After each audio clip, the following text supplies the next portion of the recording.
రెండవది machine Bhagiratha. Machine Bhagiratha మీద కూడా ఈ రోజు మేము ఇంటింటికి నల్లాలు ఇచ్చినాం. అసలు మీరు పుట్టినప్పుడు ఇటు ఉన్నోళ్ళని అందరిని అడుగుతున్నా, వారిని కూడా అడుగుతున్నా. 2014 కంటే ముందు మన మంచినీళ్ళు తాగలేదా అధ్యక్ష? మన గ్రామాలలో నల్లాలు లేవా? మన గ్రామాలలో నీళ్ళ ట్యాంకులు లేవా?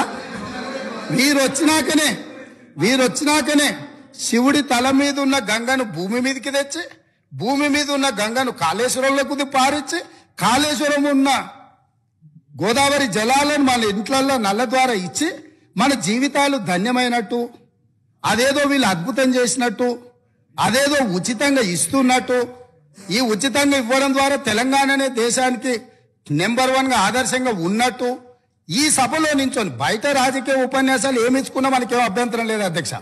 కానీ సభను మిస్లీడ్ చేసే విధంగా శాసనసభ వ్యవహారాల శాఖ మంత్రిగా గతంలో పనిచేసి ఆ అనుభవాన్నంతా ఉపయోగించి సత్యదూరమైన వార్తల్ని ఇక్కడ చెప్పడానికి ప్రయత్నం చేస్తున్నాడు. అందుకే మిషన్ భగీరథ మీద కూడా నేను చెప్పదలుచుకున్నా అధ్యక్ష.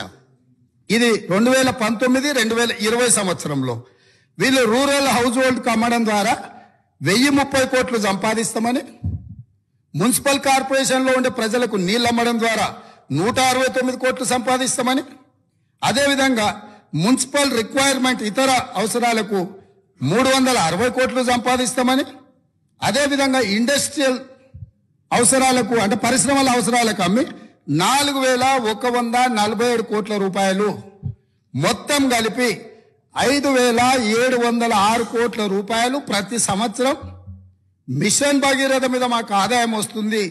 మేము ఈ ఆదాయం ద్వారా మీకు అప్పులు తిరిగి చెల్లిస్తామని చెప్పి ఈరోజు బ్యాంకులను మభ్యపెట్టి తప్పుడు నివేదికలు ఇచ్చి లోన్లు తెచ్చిండ్రా?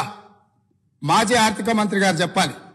లేదు, నిజంగానే ప్రజల దగ్గర వసూళ్లు చేసి తాగునీళ్లను సాగునీళ్లను వ్యాపారంగా మార్చి, వ్యాపార ఆట వస్తువుగా నీళ్లను మార్చి ప్రజల సెంటిమెంటును, తెలంగాణ ఉద్యమంలో వాళ్ళ పార్టీ చెప్పింది నీళ్లు నిధులు నియామకాలు, నీళ్లే మొదటి సింహభాగం వాళ్ళ ఉద్యమం, వాళ్ళ నాడు వాళ్ళ పార్టీ చెప్పుకున్నది.